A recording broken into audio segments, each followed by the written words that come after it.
in order to get around this matrix here and get us into quadrant 4, I'm going to give you a formula here. And the formula, it's especially if you've been in the world of training and development, if you've been exposed to these concepts, it's pretty straightforward. It's pretty simple, but it's also it requires a lot of work. It also requires time to be able to do this stuff. And so let's talk about this real quick, and then I'll kind of give you an example of what this looks like. So the formula goes, the first thing you need are well-crafted learning objectives. I'll talk about those in just a second.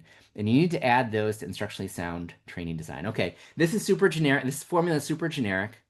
So I'm not necessarily perhaps telling you something that you didn't know already, but let's dive into what these things actually mean. Because the fact is, if you do follow this formula, and there are some underlying layers to this formula, but if you follow this formula, every single time you will not have a lecture heavy training. So let's talk about learning objectives first.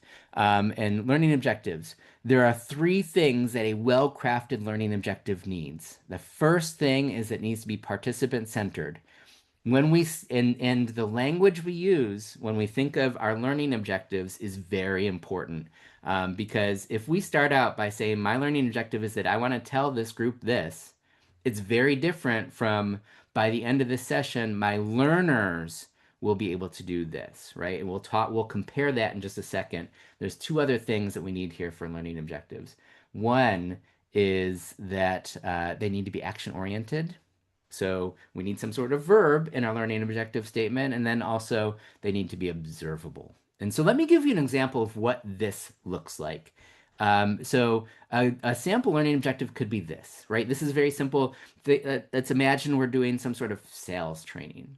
So by the end of this lesson, participants will be able to list the 5 steps in our sales process, right? So this is a learning objective that is well written, well constructed for 2 reasons. Well, it has all 3 things in it. One is it's participant centered, right? So our participants will be able to do something. It's not, I'm going to tell them something or I'm going to show them something or whatever it might be. So first of all, we're thinking about our participants. The second thing is that we actually want to be able to have them do something and we need to be able to observe it. And that's this part. List the 5 steps in our sales process, right? So this is our learning objective, which is very different from I'm going to tell them about the 5 steps in our sales process. That looks very different, and that gives us very different marching orders when it comes to putting this together. So let's take a look. Let's dissect this. I'm going to ask you here in the chat to give me some thoughts. And this is my question to you. If this is our learning objective, what has to happen at some point during the training if we want our participants to be able to list the 5 steps in our sales process? Go ahead and give me your thoughts in the chat here. I'm seeing all sorts of thoughts here that say they gotta, where is it? Where'd that go? There's too many answers here in the chat. They gotta list them, right? At some point, the learners have to, why? Because this is what we said, right? Our learners are going to list these 5 steps. The practice activity, they give them, somebody else said, we need to give them the 5 steps.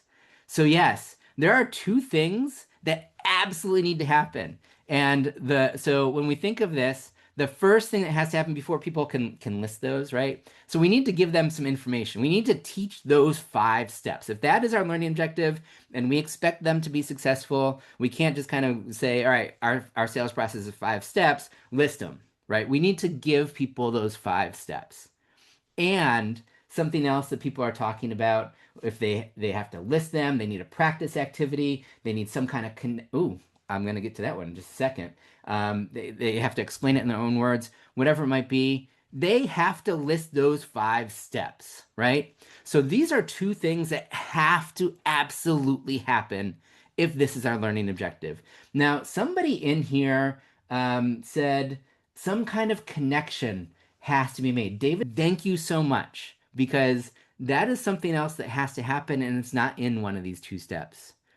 And this next thing I'm going to talk to you about, is that this dates back to research that's almost 100 years old.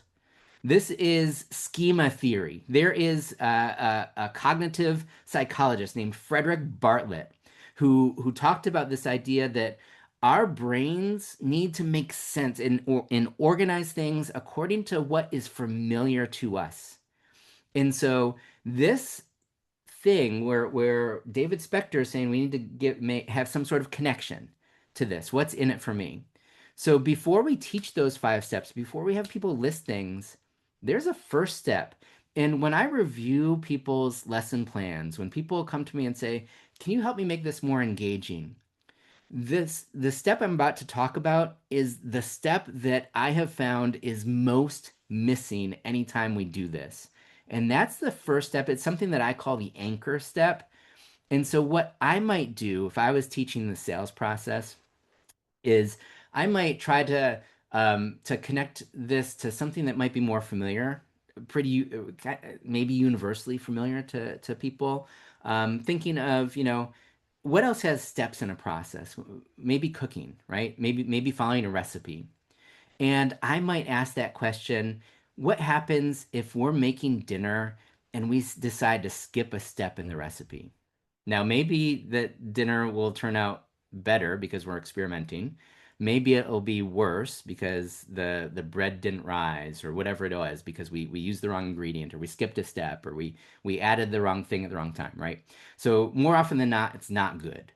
So following a process is really important. So let me talk about our sales process, right? So now we've anchored people in to the concept. They're able to make a connection in terms of why it's important, the what's in it for me. Now we can teach them those steps. And then we can have them, like you all mentioned, if we say that our objective is to have people list these steps, now we can have them list those steps or some sort of activity where they have to do something with these steps, right? But we're not done yet. There is a fourth step in this process. And I like that what Savannah also wrote when it comes to that practice piece. It has to be in a safe way. And so we can talk a lot more about kind of dialogue education and how do we get people to engage in a safe way. I love the chat that's going on right now too, because there's a lot of good things in there, and to recognize that I'm not the only person that has a monopoly on all that is wise and good about this. I really appreciate the activities going on in the chat as well. But there's a fourth step here. So we have an anchor, we have content, we have application. This fourth step is rooted in research that goes back to 1888. In Hermann Ebbinghaus, if you've heard of him, and he came up with this concept called the forgetting curve, because it does not matter how much effort, how much time, how much creativity we put into our training session, no matter how well designed it is, nobody is going to leave our session having memorized every single thing that we've taught them. And so we do need to give our learners a little bit of structure for what happens when they leave the learning environment. And that's a step I call future use. And this could be something, actually, let me ask you this. How would you help people remember this if we've done these first 3 steps? How would you help people to remember these 5 steps once they leave the training environment? I'm seeing a lot of comments in here. Job aid. Ooh, yeah, acronyms. Yes, absolutely. Give them something that they can use outside of here. It's easy to remember. It could be an mnemonic device. Acronyms. Uh, let's see. Uh, Job aid, feedback.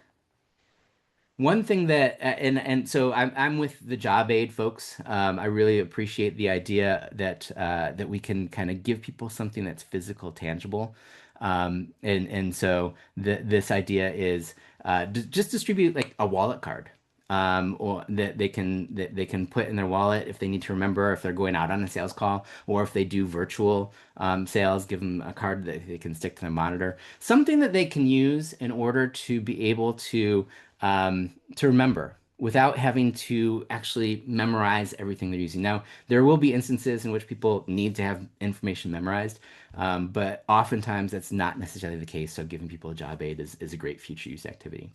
And so when we talk about these four steps and the labels to these four steps, when we talk about good design, right? It is anchor, content, application, and future use.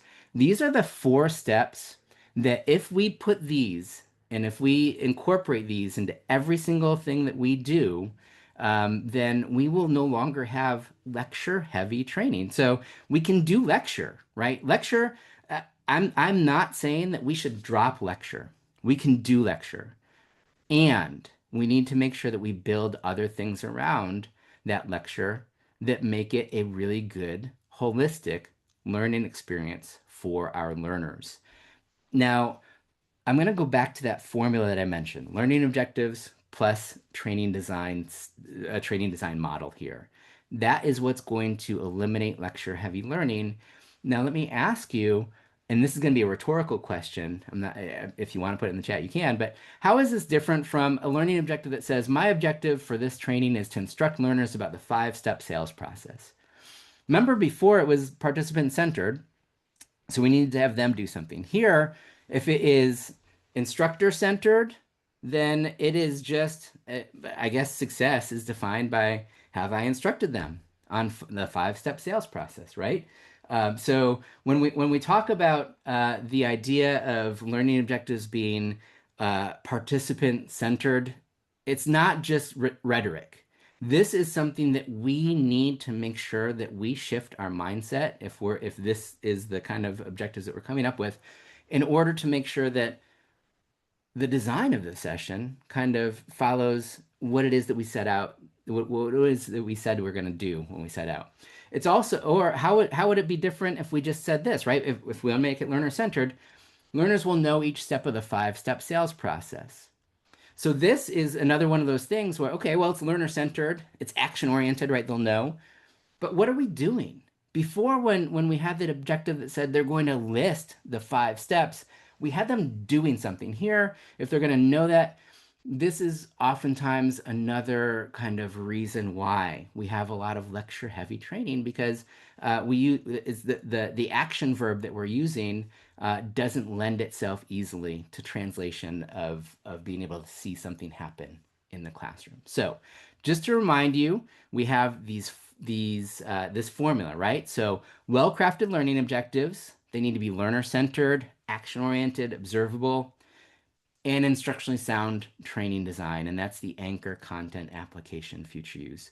One of the things, and a few months ago, we did a training called Boring Training Not on My Watch. We did a webinar called Boring Training Not on My Watch.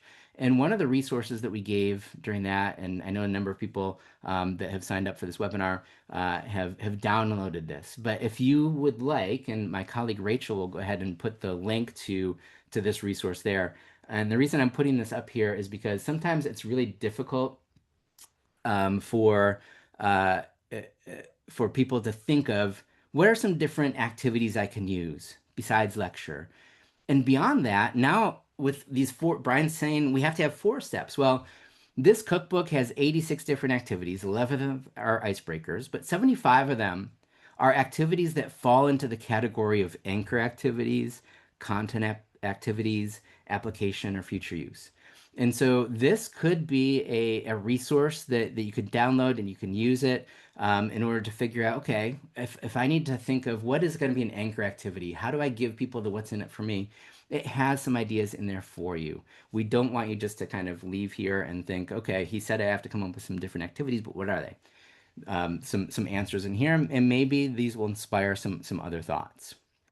But now, what I'm going to